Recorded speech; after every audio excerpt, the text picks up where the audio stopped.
31 जुलाई को जंतर मंतर पर SSC student और शिक्षक द्वारा जो प्रोटेस्ट किया गया था, फिर उसके बाद आज दिल्ली के रामलीला ग्राउंड में देश के अलग अलग राज्यों से छात्र और टीचर इकट्ठा हुए हैं। और आप देख सकते हैं यहाँ पे हजारों की संख्या में यहाँ पे टीचर और स्टूडेंट यहाँ मौजूद हैं।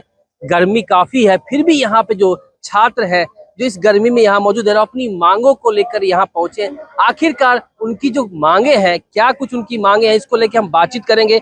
यहाँ मौजूद हैं बहुत सारे छात्र, उनसे बात करेंगे। क्या नाम है आपका? सर नितिन ने भी मेरा। आपने एग्जाम दिया है या नहीं? सर दिया है मैंने, 2 बार मैं मेंस दे चुका हूँ। अच्छा, आप कहाँ से? मैं दिल्ली से ही हूँ। दिल्ली से जी। तो यहाँ जो छात्र आज जुटे हैं, जी। पहले आपकी नॉर्मली मांग थी कि मूलभूत सुविधा जो सेंटर पे है सही से सेंटर पे एग्जाम लिया जाए, सही व्यवस्था होनी चाहिए, कंप्यूटर माउस वगैरह, ये बहुत प्रॉब्लम होती थी। बेसिक यही है ना? लेकिन और भी क्या है सर? एक मिनट मैं दिखाना चाहूंगा। देखिए ये पोस्टर लिए हुए हाथ में शख्स है, ये पोस्टर क्या है इसमें बताइए। ये एडिक्विटी हटा हुआ है एसएससी लिए। क्यों? क्योंकि सर उसमें आप क्वेश्चन मार्क करके कुछ और आएंगे, आपको कुछ मार्क और मिलेगा। ऑप्शन ही पूरा चेंज हो रहा है। अगर हमने ए मार्क किया उसमें डी लग के आ रहा है। ए का बी हो सकता है, चलो बच्चों ने एरर हो गया, ऊपर नीचे थोड़ा बहुत हैंड शेक हो गया नर्वस में, ए का डी कैसे हो जाएगा? क्वेश्चन आ रहा है कि बच्चे को कोई कोई वो केस हो रहा है तो बच्चा कहाँ रिपोर्ट करेगा? उसमें ऑप्शन है कोर्ट, ग्राउंड, स्टेडियम। सबको पता है कोर्ट में रिपोर्ट करेगा। ए ऑप्शन कोर्ट है, उसने कोर्ट लगाया, उसका आंसर उसमें दिखा रहा है डी ऑप्शन ग्राउंड। कैसे हो गया? बिल्कुल इजी क्वेश्चन, वो कैसे चेंज हो गए जो कोई भी बच्चा कर सकता है। ये प्रॉब्लम क्यों हो रहा है? ये सर पूरा उनका सर्वर का इशू है, और दूसरा ये बैक डोर से पूरी सीट बुक हो चुकी है। वो उनके जिनको उनको लेना है, जिन लोगों को, वो उन्हीं के सही होंगे क्वेश्चन, बाकी सबके ऑप्शन चेंज हो जाएंगे। आप इसको कहीं प्रूव नहीं कर सकते सर। अगर ऑप्शन चेंज हो गया आप कहीं सीधा सीधा जो करप्शन का आरोप लगा रहे हो। हाँ सर, ये कैसे हो सकता है? ये सर इसका कोई तो लॉजिक होना चाहिए ना कि ये ए का डी कैसे हो गया। एक क्वेश्चन में होना चाहिए, एक बच्चे का होना चाहिए। काफी बच्चे सेम प्रॉब्लम बोल रहे हैं, ये कैसे? और क्या अगर मूलभूत सुविधा की बात करें तो क्या क्या परेशानी शुरू से अगर बात करें तो? शुरू से बात करें, सबसे पहले तो जो ये मिस मैनेजमेंट चल रहा है, इतना गलत वेंडर आ रखा है। इतने सारे वेंडर को लिया है, क्वेश्चन कोई और बनाएगा, सेंटर किसी और ऑर्गेनाइजेशन के होंगे, क्वेश्चन कोई और बनाएगा, सर्वर किसी और का होगा। उसमें इतना गलत मैनेजमेंट हो रहा है। अभी स्टेनो का एग्जाम हुआ, काफी कम बच्चे थे, उसके अंदर सर जो भी उन्होंने सवाल पूछे, पहली बात तो जो मेंशन ही नहीं कर रहा है नोटिफिकेशन में, आउट ऑफ सिलेबस पूछ रहे हैं। मैथ्स का इसे तक नहीं आती, मैथ्स आ रही है। चलो मैथ्स भी आप पूछ लो स्टेनो के पेपर के अंदर, चलो मैथ्स भी आप पूछ लो। चलो आपने मैथ्स पूछ ली, एंड ऑफ द डे कोई प्रॉब्लम नहीं है, बच्चा मैथ्स भी चलो कर लेगा। आप क्वेश्चन में पूछते हो कि देश का प्रधानमंत्री कौन है, और नीचे आप पूछ लेते हो आप पाकिस्तान के प्रधानमंत्री का नाम देते हो। तो ये मतलब इतनी लीनियंसी। आप कल को ये सारे बच्चे मिनिस्ट्री में बैठेंगे, एक अच्छे देश को रिप्रेजेंट करेंगे एक अच्छे स्तर पे। हम लोग भारत का भविष्य हैं, और हमारी डिमांड ये नहीं है वैकेंसी कम आ रही है ज्यादा आ रही है, वो तो बहुत नीचे का है सर। प्राइमरी तो ये है कि आप सही तरीके से एक अच्छे तरीके से एग्जाम ले लो। एग्जाम तो कंडक्ट नहीं करवा पा रहे हो आप, और फिर आपके पास हम जाते हैं सर, अगर आप एसएससी के चेयरमैन हो तो आप ही से तो पूछा जाएगा कि ये सब क्यों हो रहा है।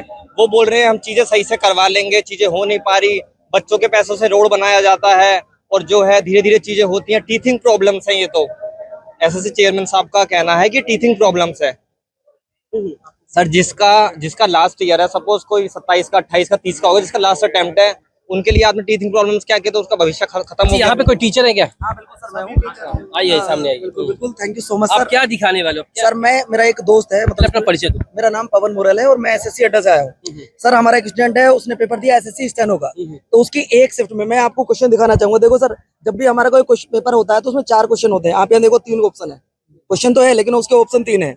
आप यहाँ देखिए ऑप्शन 3 है, क्वेश्चन है लेकिन ऑप्शन 3 है। आप यहाँ देखिए क्वेश्चन तो है लेकिन यहाँ चलो इसमें ऑप्शन 4 है। यहाँ देखो इसमें एक सही और एक गलत दोनों उन्होंने दिखा रखा है। आप यहाँ देखिए 2 गलत दिखा रखे हैं, इसमें दोनों सही दिखा रखे हैं, 2 गलत दिखा रखे हैं एक ही क्वेश्चन में। सर एक क्वेश्चन की 50 रुपए फीस है, और एक शिफ्ट में अगर 31 क्वेश्चन गलत है तो वो बच्चा कहाँ से फीस पे करेगा? ये जितने बच्चे तैयारी कर रहे हैं आप यहाँ देख रहे हो सर, ये सारे बच्चे एक मिडिल क्लास फैमिली के आते हैं। किसी बड़े परिवार के होते तो शायद, मैं भी एक किसान परिवार से आता हूँ। आप ये देखो, ये वो बच्चा है सर। ऐसा होता कि मैं आपको अपने मन से दिखाता तो आपको लगता कि सर ऐसा नहीं है। ये बच्चा 30 क्वेश्चन इसकी शिफ्ट में गलत है, और ये भी भर्ती बोर्ड ने कहा कि 30 गलत है। अब सोचो ये 30 गुना 50 कहाँ से देगा इतना पैसा? 450 रुपए, वो भी 450 रुपए, वो भी परिचय। मेरा नाम हिमांशु कुमार है, मैं स्टेनोग्राफर का। मैंने अभी 6 तारीख को पेपर हुआ था तो मैंने दिया, ये मेरी शिफ्ट में जिसमें सबसे ज्यादा सवाल गलत है, कुल मिला के 31 सवाल। और इस तरह के कुल मिला के 9 शिफ्ट हुए थे और हर शिफ्ट में कम से कम 10 से ऊपर गलत है, किसी में 26, किसी में 25 और किसी में 31 सवाल गलत है। और इस हिसाब से अगर ये गलत सवाल दिखाएंगे तो बच्चे कहाँ से इतने पैसे देंगे और ऑब्जेक्शन रेज करेंगे। लोग तैयारी इसलिए करते हैं सरकारी की, वो मिडिल क्लास फैमिली से बिलोंग करते हैं। अगर उनके पास इतने ही पैसे होते तो वो इसी चीज की क्यों तैयारी करेंगे, वो अपना बिजनेस से और कुछ कर लेते। हम लोग मिडिल क्लास से हैं, हमारे पास संसाधन नहीं है, इसलिए हम अपने उन रिसोर्सेज के कारण तैयारी करते हैं। सर सीधी बात है। आज ये जो आप लोग यहाँ पहुंचे रामलीला ग्राउंड में, जी, सुबह जी। से आप लोग मौजूद जी, बिल्कुल, हैं। बिल्कुल आगे सर, जी थोड़ा सा। बिल्कुल। तो ये प्रोटेस्ट कब तक चलेगा? सर प्रोटेस्ट की कोई सीमा नहीं है, कब तक ये चलेगा, कोई टाइम ड्यूरेशन नहीं है, 1 दिन चलेगा, 2 दिन चलेगा। परमिशन कब तक की मिली है? सर परमिशन है हमारी अभी 2 दिन की, लेकिन उम्मीद है कि परमिशन जल्दी से वो आगे भी बढ़ेगी और हमारी जो मांग है उसे सरकार स्वीकार करेगी। हमें अपनी भारत सरकार पर, एसएससी भर्ती बोर्ड पर पूरा विश्वास है कि बच्चों की मांग क्या कर रहे हैं सर? सर मांग हमारी 3-4 है। जैसे कि पहली मांग, बच्चों का पेपर, जैसे एक लड़की है, हमारी बेटी है, आपकी बेटी, किसी की बेटी है, वो दिल्ली अपनी तैयारी कर रही है, रूम पे किराए पे रह रही है, घर से 4,000 रुपए 5,000 रुपए से मिलते हैं कि पूरे महीने का तुझे खर्चा चलाना है। उस बच्ची जब उसने एसएससी स्टेनो का फॉर्म भरा या उसने सिलेक्शन पोस्ट का फॉर्म भरा, उससे एग्जाम सेंटर पूछे गए, 3 एग्जाम सेंटर उससे पूछे गए, उससे दिल्ली उसने जो भी भरे होंगे, लेकिन उसको आप अंडमान निकोबार दे रहे हो। जो बच्चा अपना खर्चा महीने का सही नहीं चला पा रहा है, उसके पिताजी एक किसान है, मिडिल क्लास फैमिली से आ रहे हैं, आप उसको 1,000 किलोमीटर पेपर देने के लिए भेज रहे हो। सर देखिए प्रॉब्लम आगे है, आ जाओ, आगे आ जाओ। Problem is not a problem, looking for the solution is the biggest problem. तो प्रधानमंत्री से हमारा रिक्वेस्ट है कि घर में आपके कोई प्रॉब्लम होते हैं तो आपके हेड ऑफ फैमिली जिम्मेदार होता है। तो आप इंडिया के अंदर ये कहते हैं कि 2027 में हम अपने कंट्री को डेवलपिंग कंट्री से डेवलप कंट्री बना देंगे, लेकिन ये हम बेसिक चीजों के बेसिक प्रॉब्लम में जूझ रहे मुझे हैं। ये बताओ, जो आप यहाँ पे कहाँ से लोग आए हैं? यहाँ से बिहार, हरियाणा, पंजाब, जो भी सरकारी नौकरी महाराष्ट्र, स्टेट तैयारी कर रहे हैं, सारे सभी सारे हर प्रदेश से यहाँ पे यहाँ पे युवा आया हुआ बच्चे है। हुए, उनका मांग और ये है मांग सिर्फ इतनी है कि आप एग्जाम सही से कराइए, अच्छे से At least fair एग्जाम तरीके सही से से करिए। आपने पॉलिटिशियन जो सारे बच्चे होते हैं, उनके बच्चे तो पढ़ते हैं अमेरिका, कनाडा, दुबई में, लेकिन हम मिडिल क्लास के बच्चे, पुअर फैमिली के बच्चे सही से एग्जाम कराने के लिए मांग कर रहे हैं, तो ये एग्जाम नहीं करा पा रहे हैं। तो ये बहुत हमारे देश के लिए बहुत दुर्भाग्य की बात है कि हम अपने ये बेसिक चीज है, ये हमें मांगने की जरूरत नहीं होनी चाहिए, ये सरकार को खुद करनी चाहिए। आप कहते हैं कि डेवलपिंग कंट्री बना देंगे, कैसे बनाएंगे? हमारा मांग है कि हमारा एग्जाम सही से होना चाहिए एटलीस्ट, तभी जाके हम युवा भविष्य होते हैं। हम सरकार बना सकते हैं तो सरकार गिरा भी सकते हैं। तो हमारा रिक्वेस्ट यही है कि जो हमारे एजुकेशन मिनिस्टर है, एसएससी के मिनिस्टर है, उनसे रिक्वेस्ट है कि एग्जाम को फेयर तरीके से कराया जाए। अगर नहीं कराएंगे तो इसका परिणाम आने वाले टाइम में क्या होगा। बहुत बहुत शुक्रिया। तो हमारी मौजूदगी थी दिल्ली के रामलीला ग्राउंड पर। यहाँ हजारों की संख्या में छात्र, जो छात्राएं भी यहाँ मौजूद हैं और शिक्षक भी हैं।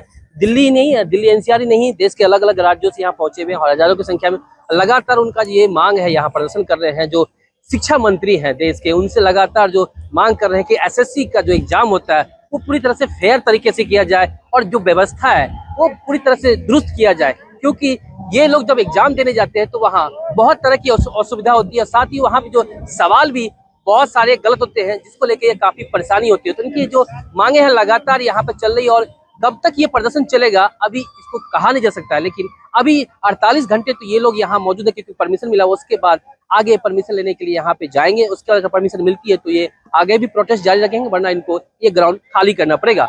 अभिषेक नैन, एबीपी लाइव, दिल्ली।